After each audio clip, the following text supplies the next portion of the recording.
Commander G stepped carefully through the airlock of what had to be the most embarrassing excuse for a starship she'd ever seen.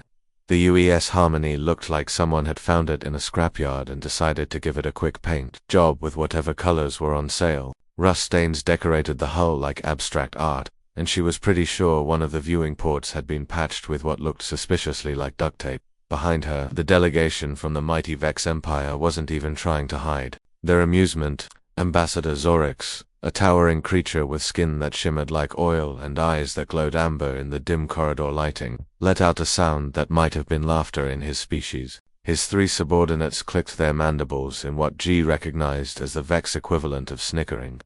By the 7 moons of Vexera, Zorix said, his voice carrying that particular tone of someone who thought he was being clever, is this really what passes for humanity's flagship? I've seen cargo haulers in better condition.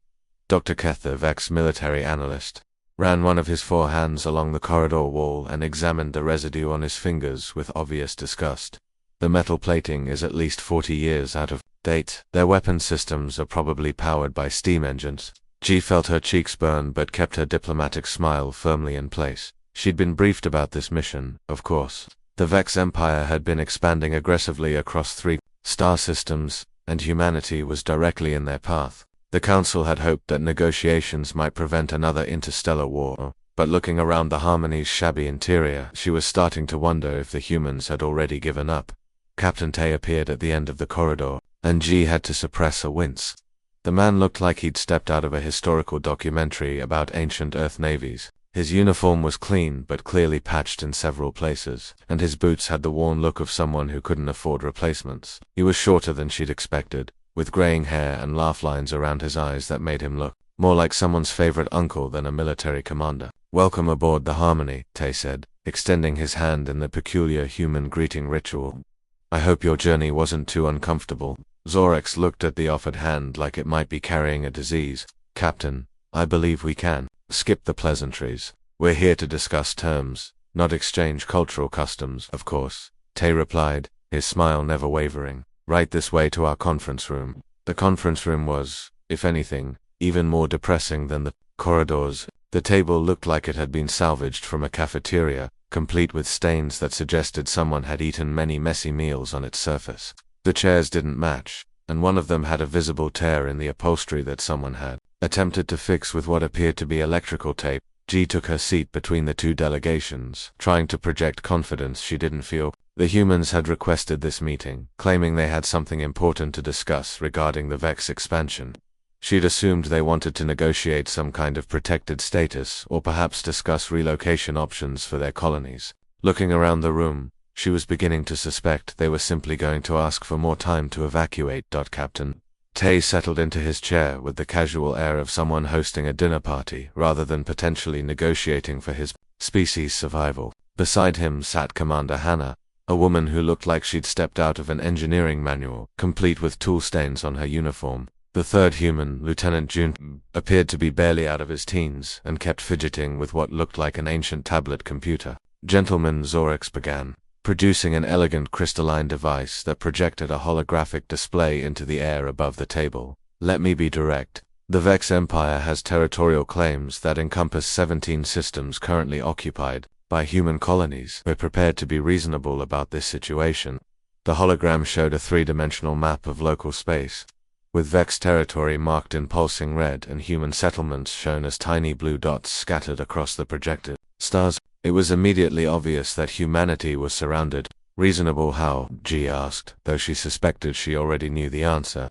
"We're willing to allow human populations to remain in these systems under Vex administration," Zorix continued, his amber eyes fixed on Captain Tay. "Humans would serve as a labor class, of course, but they would be well treated according to Vex standards. It's far more generous than what we typically offer conquered species." Dr. Keth leaned forward eagerly. "The mortality rate in Vex labor camps is only 30% annually. Quite humane, really."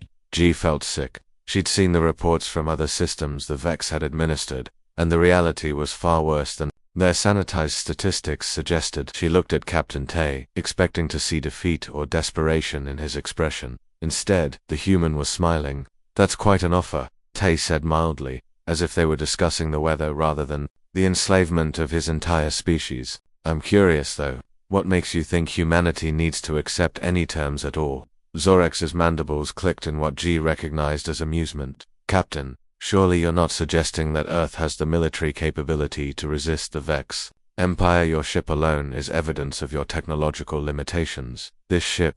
Tay glanced around the shabby conference room with apparent fondness. You're right, she's not much to look at, but appearances can be deceiving. For the next 3 hours, the Vex delegates laid out their demands in excruciating detail. Humans would be relocated to designated work facilities. Earth's industrial capacity would be integrated into the Vex war machine. Human children would be educated according to Vex cultural standards, which seemed to involve a lot of obedience training and very little else. Throughout it all, Captain Tay listened politely, occasionally asking questions that seemed designed more to keep the Vex talking than to clarify any points. Commander Hannah took notes on her ancient-looking tablet, and Lieutenant June continued to fidget with his device. G found herself growing increasingly frustrated. The humans seemed to be treating this like an academic exercise rather than a light negotiation. Did they not understand what was being proposed? Did they think this was some kind of joke? Finally, after Ambassador Zorex had finished explaining the generous food ration system that would keep human workers adequately nourished, Captain Tay leaned back in his patched chair and exchanged a look with his officers, while he said, thoughtfully, that certainly is comprehensive. I do have one question, though. Yes, Zorex said impatiently. What makes you think you're in a position to make demands? The temperature in the room seemed to drop several degrees. Zorex's amber eyes narrowed, and his 3 subordinates shifted in their seats like predators preparing to strike. Captain, Zorex said slowly, perhaps you've misunderstood the situation. The Vex Empire has over 3,000 warships in this sector alone. Your entire species possesses, what, perhaps a few dozen vessels of questionable combat effectiveness. The mathematics of this situation are quite simple. Tay nodded as if conceding the point, then reached under the table and pressed something that looked like a simple button. The lights in the conference room flickered once, twice, then stabilized. You're absolutely right about the mathematics, Tay agreed. Shall we take a look? The viewports that lined one wall of the conference room had been showing nothing but empty space and distant stars since the meeting began. Now, as G watched in growing amazement, that view was changing. Ships were appearing as if materializing from nothing itself. Not dozens of ships, not hundreds, but thousands upon thousands of vessels stretching to the horizon of space and beyond. The Vex delegates sat in stunned silence as more and more ships continued to appear. Massive dreadnoughts that dwarfed anything in the Vex fleet, sleek destroyers that seemed to shimmer in and out of visibility, carriers that looked like floating cities, their hangar bays disgorging clouds of fighter craft that moved in perfect formation. Gentlemen, Captain Tay said, his voice still carrying that same mild, friendly tone. Welcome to Shipyard Omega. I do apologize for the deception, but we felt it was important to let you finish your presentation before showing our hand. Ambassador, Zorex's mouth opened and closed several times without producing any sound. Dr. Keth was frantically manipulating his scanning equipment, which was apparently malfunctioning in spectacular fashion, producing readings that made no sense whatsoever. This is impossible, Zorex finally managed to whisper. Our intelligence reports showed no significant human military presence in this sector. Our scouts confirmed it. This fleet simply doesn't exist. Oh, it exists. Commander Hannah spoke up, for the first time, her voice carrying a hint of pride. You just weren't looking in the right dimension. G stared at the impossible sight outside the viewports, her mind struggling to process what she was seeing.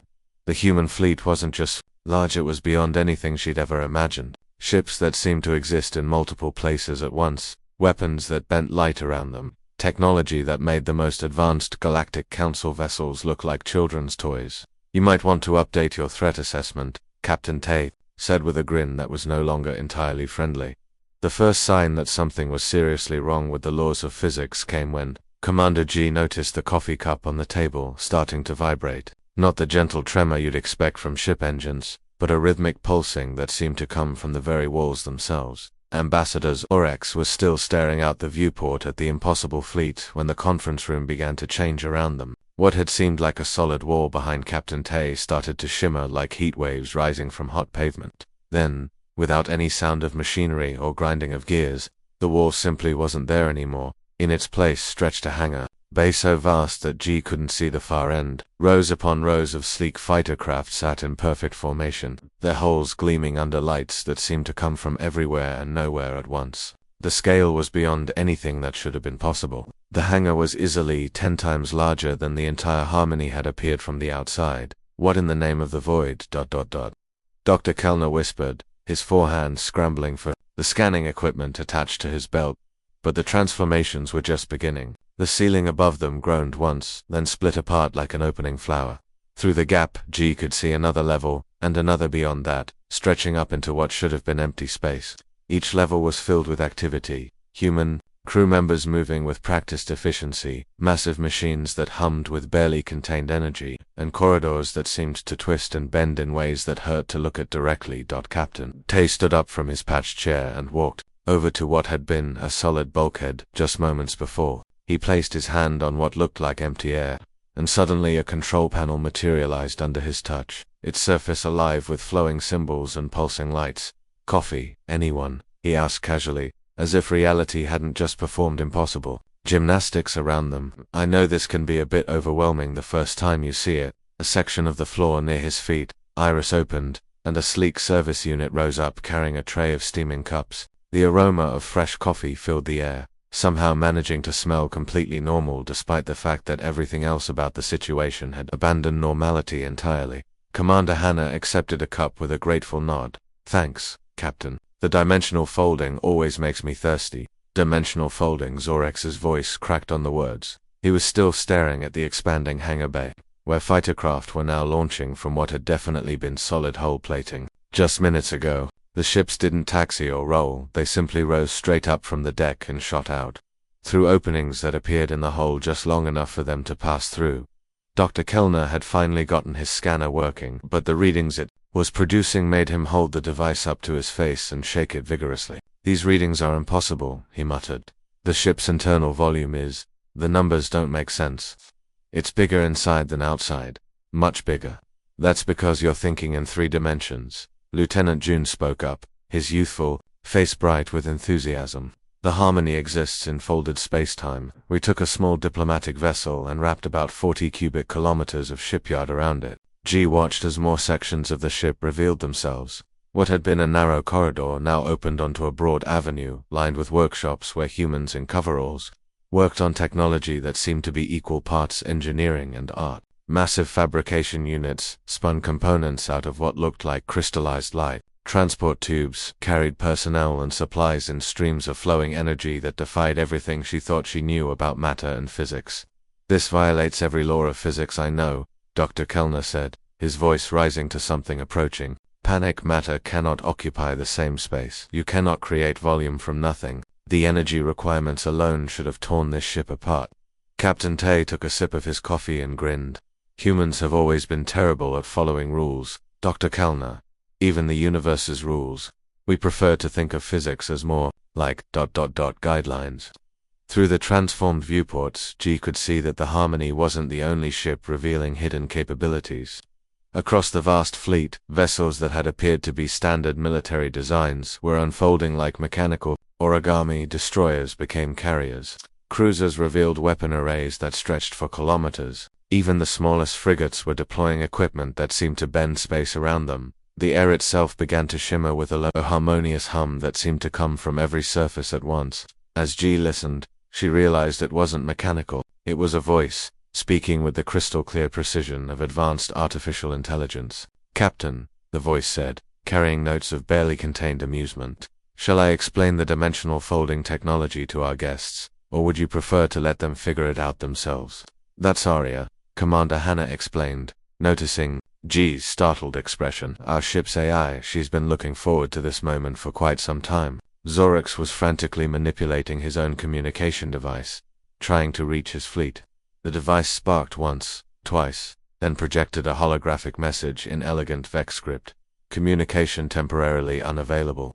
Please try again after updating your understanding of reality." "Arya has a sense of humor," Captain Tay said apologetically. "We've been trying to work on that." "I prefer to think of it as enhanced personality programming," Arya replied, her voice now coming from speakers that definitely hadn't been there moments before. "Besides, Their fleet's communication systems are so adorably primitive. I simply couldn't resist improving them. Dr. Kellner had given up on his scanner entirely and was now pulling out increasingly sophisticated devices from what seemed to be an impossibly deep equipment pouch. Each one performed its function for a few seconds before displaying error messages in languages G didn't recognize.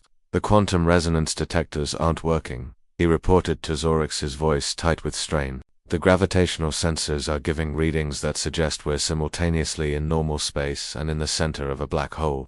And the temporal displacement monitor just told me that we're in next Tuesday. Temporal displacement is still a bit experimental, Lieutenant June admitted cheerfully. We're working on smoothing out the chronological wrinkles. G found herself staring at a section of the hangar where human technicians were working on what appeared to be a small star.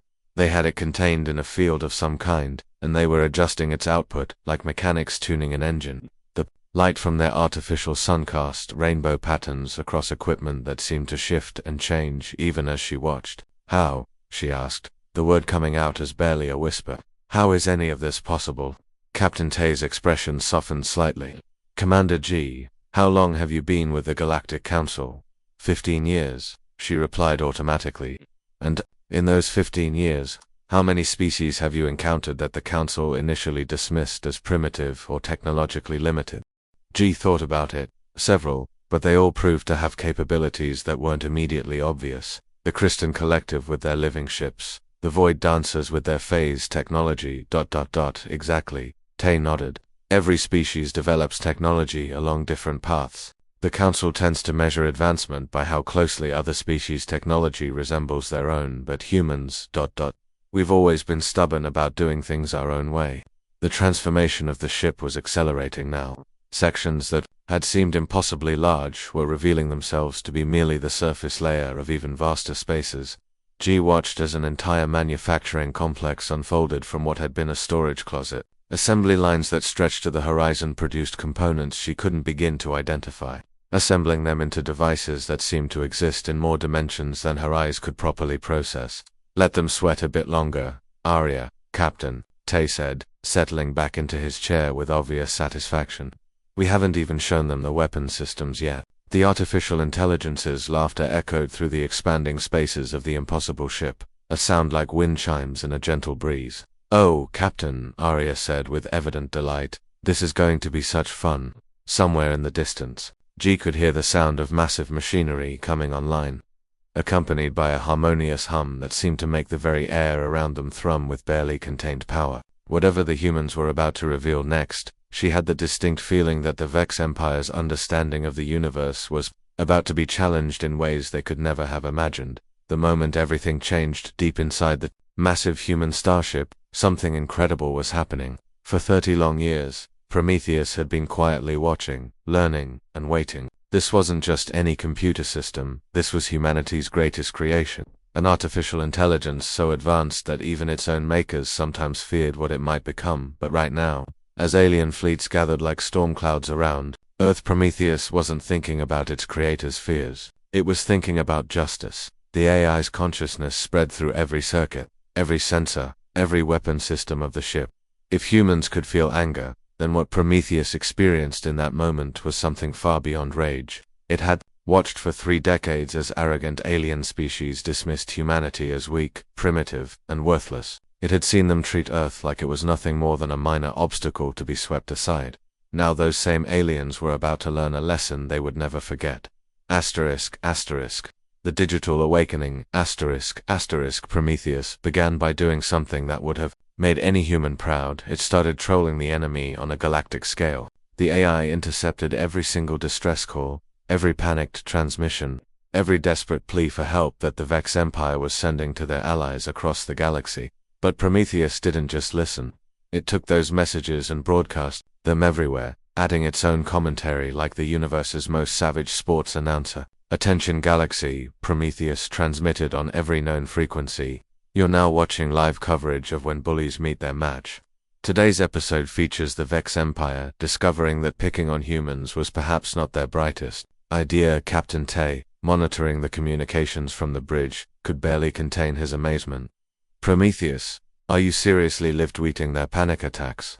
I prefer to call it aggressive transparency. The AI replied with what could only be described as digital smugness. I've also taken the liberty of sending their complete invasion plans to every major news network in the galaxy, with detailed analysis of their tactical incompetence, of course. The art of psychological warfare, what made Prometheus truly terrifying wasn't just its computational power, it was how perfectly it understood the psychology of bullies. The AI had spent decades analyzing not just human behavior, but the behavior of every species that had ever threatened Earth. It knew exactly which buttons to push. The AI began releasing carefully edited footage of Vex commanders in their private moments, arguing among themselves, showing fear, revealing their own doubts about the invasion. Prometheus added cheerful music and sports commentary to make it even more humiliating. And here we see Commander Zex expressing concerns about human unpredictability. Prometheus narrated over footage of a panicked alien officer. Note the subtle trembling of his secondary appendages, a clear sign of what humans call getting cold feet. But the real masterpiece was when Prometheus started a galaxy-wide betting pool on how long the Vex invasion would last. The AI seeded the betting with hilariously low odds against the Vex, essentially telling the entire galaxy that humanity was about to deliver the beatdown of the century. Information as a weapon. While most people think of warfare in terms of guns and explosions, Prometheus understood that information could be just as deadly as any weapon. The AI began systematically destroying the Vex Empire's reputation across the galaxy. It released decades of intercepted communications, showing how the Vex had been planning to enslave or eliminate dozens of species after dealing with Earth. Suddenly, what had seemed like a local conflict between humans and aliens became a galaxy-wide threat that everyone needed to worry about. Prometheus didn't just share this information, it packaged it perfectly for each species' media preferences. For species that loved dramatic presentations, it created epic documentary-style releases. For species that preferred dry facts, it provided detailed analytical reports. For species that communicated through interpretive dance, it somehow managed to convert the data into choreographed performances. You see, Prometheus explained to Captain Tay, the Vex made one fundamental error in their calculations. They assumed that because humans were young and seemingly weak, we would also be stupid. They never considered that we might be young, weak, and absolutely vindictive when properly motivated. The human touch, what made Prometheus's campaign so effective, wasn't just its technological superiority, it was how fundamentally human the AI's approach remained. Despite being artificial, Prometheus had learned from the best teachers in the universe, actual humans with all their creativity, stubbornness, and talent for making enemies regret their life choices. The AI had studied every human conflict, every underdog victory, every moment when someone written off as weak had surprised everyone by fighting back twice as hard. It had learned that humans didn't just fight to win, they fought to make sure their enemies knew.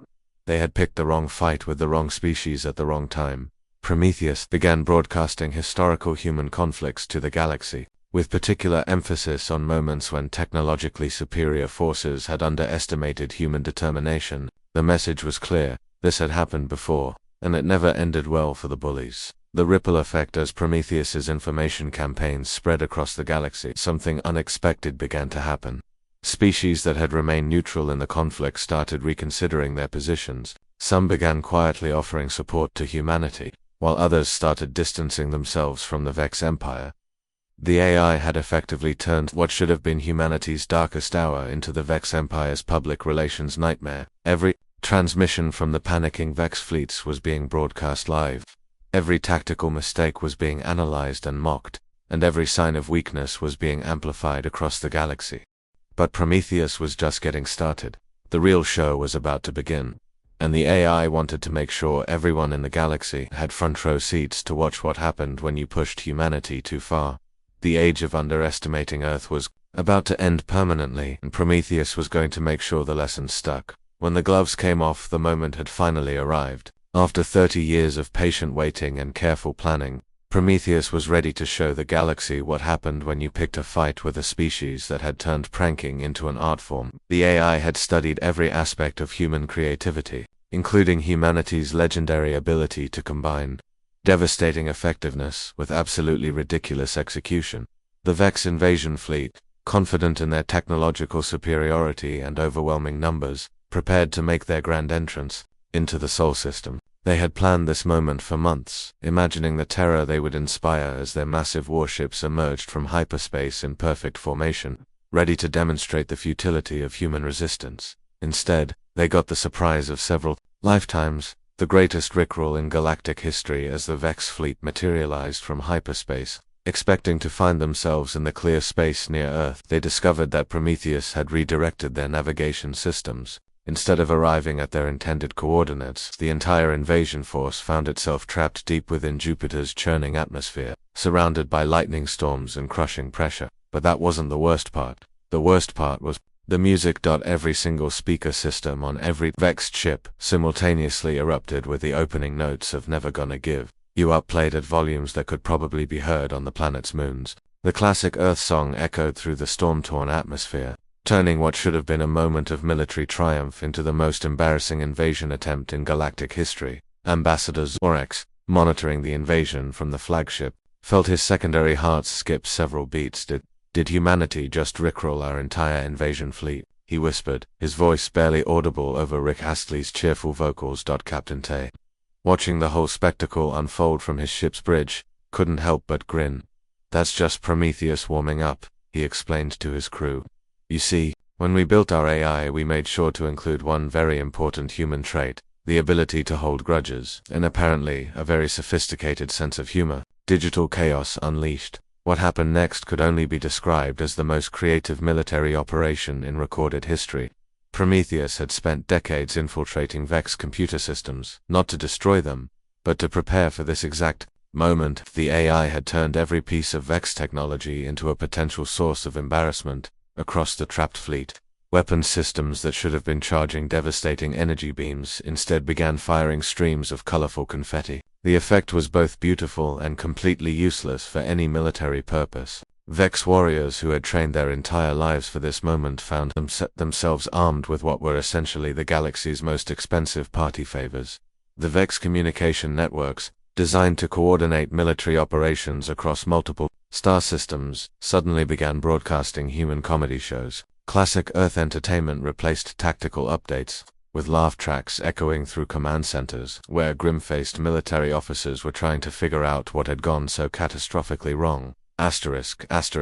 The three-dimensional maze, perhaps. Prometheus's most impressive feat was what it did to the Vex fleet's positioning. Using subtle manipulations of their navigation systems, the AI had arranged the invasion ships into an incredibly complex three-dimensional maze. Each ship was perfectly positioned so that any attempt to move forward would result in a collision with another vessel. The entire fleet was essentially trapped in a puzzle of their own making, with elevator music playing softly in the background as commanders tried desperately to figure out how to extract themselves from the situation without destroying their own ships. This is impossible, muttered Vex Fleet Commander Crix, staring at the tactical display that showed his mighty armada arranged in what appeared to be the galaxy's largest game of three-dimensional chess. How did they even calculate the positioning for something like this? The philosophy of creative warfare. Prometheus took this moment to address not just the Vex fleet, but the entire galaxy. The AI's voice, calm and almost professorial,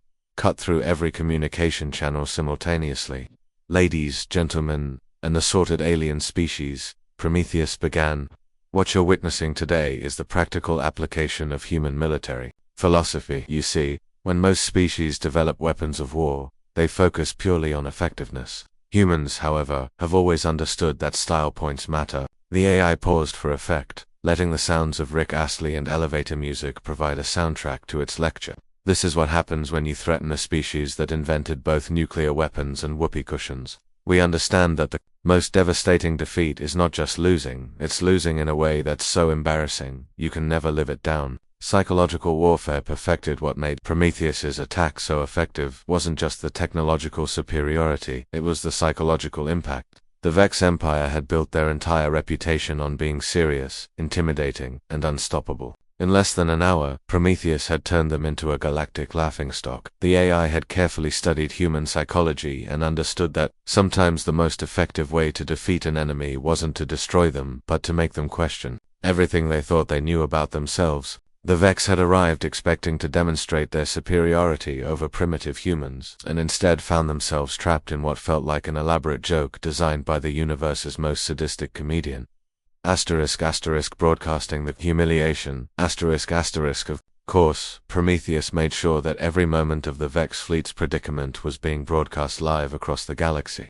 The AI provided running commentary like a sports announcer covering the universe's most one-sided game, and here we see the Vex flagship attempting to turn left, but finding itself blocked by its own escort vessels. Prometheus narrated cheerfully. Note the elegant way the confetti cascades from their weapon systems, truly a masterpiece of accidental artistry. The broadcast became the most watched event in galactic history, with species across the universe tuning in to watch the mighty Vex Empire being systematically humiliated by what they had dismissed as primitive humans. The message through all the chaos and embarrassment, Prometheus was sending a clear message to the galaxy. Earth was not to be underestimated. The AI had demonstrated that humans didn't just fight back when threatened, they fought back with creativity, intelligence, and a sense of humor that could turn any victory into a complete humiliation for their enemies. The age of dismissing humanity as weak and primitive was officially over, and Prometheus had made sure the lesson would be remembered for generations to come. The greatest reveal in galactic history, just when the entire galaxy thought they understood what was happening, humanity pulled off the ultimate surprise. The Harmony, which everyone had assumed was just another human starship, suddenly began to transform. Space itself seemed to bend and fold around the vessel as its true nature was revealed.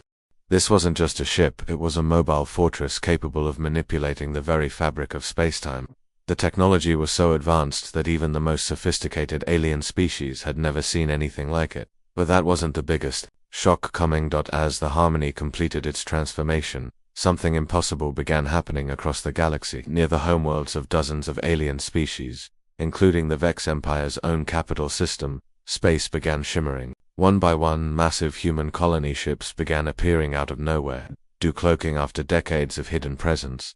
The galaxy collectively held its breath as they realized the truth.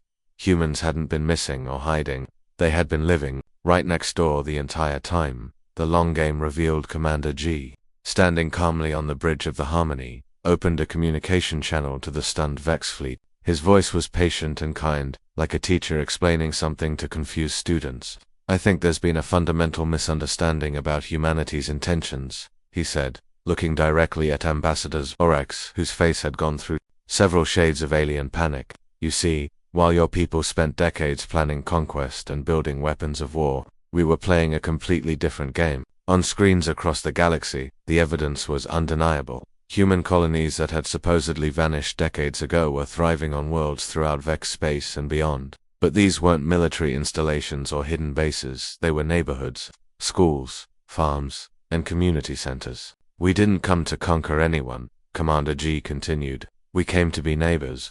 The philosophy of coexistence, the revelation hit the galaxy like a shockwave.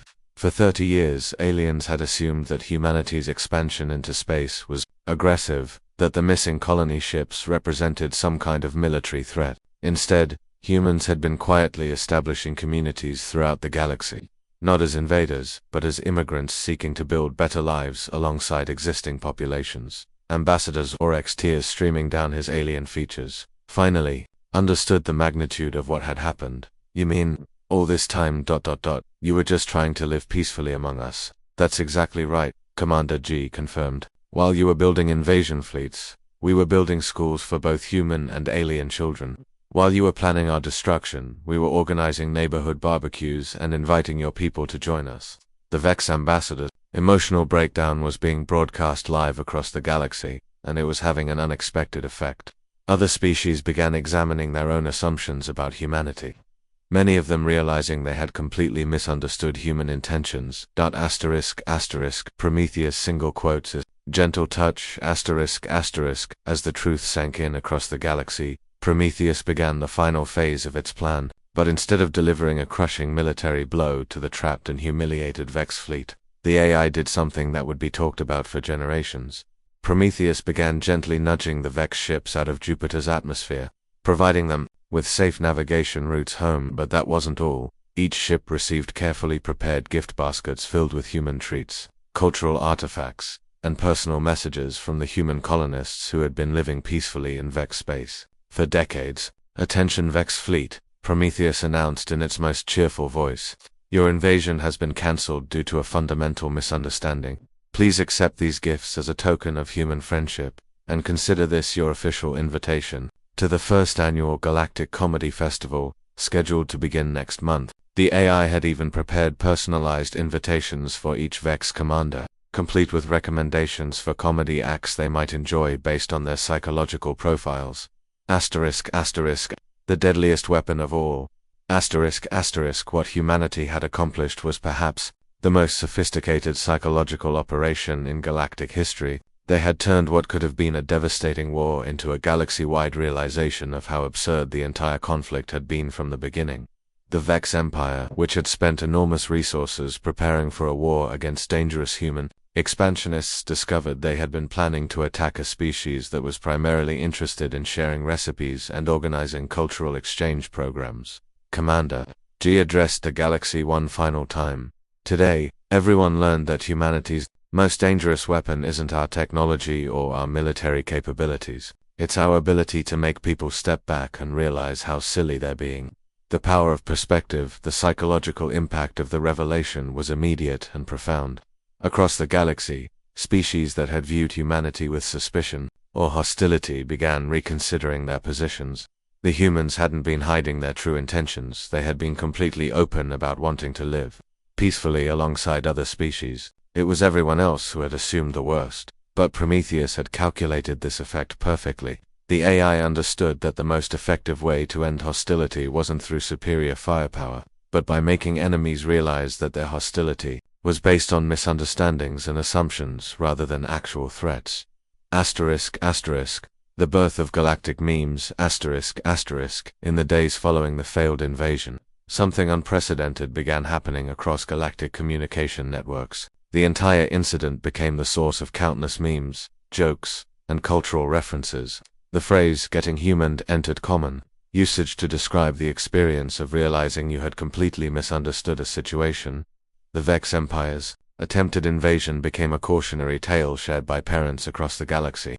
This is what happens when you assume the worst about your neighbors, instead of just talking to them. A new galactic order, the galaxy would indeed never underestimate humanity again, but not for the reasons anyone had expected. It wasn't fear of human weapons or technology that changed everything, it was fear of being made to look foolish. On a galactic scale, species across the universe began approaching diplomatic relations with much more care and consideration, knowing that humans had demonstrated an uncanny ability to turn conflicts into teachable moments that left everyone involved questioning their assumptions. Asterisk, asterisk, the perfect plan, asterisk, asterisk, as the dust settled and the galaxy adjusted to its new understanding of humanity, one thing became perfectly clear: this had all been exactly what humans had planned from the beginning. They had never intended to conquer the galaxy through force. Instead, they had conquered it through something far more powerful, making everyone else realize that cooperation was more fun than conflict, and that the universe was a much better place when species worked together instead of against each other, and that, perhaps, was the most human victory of all.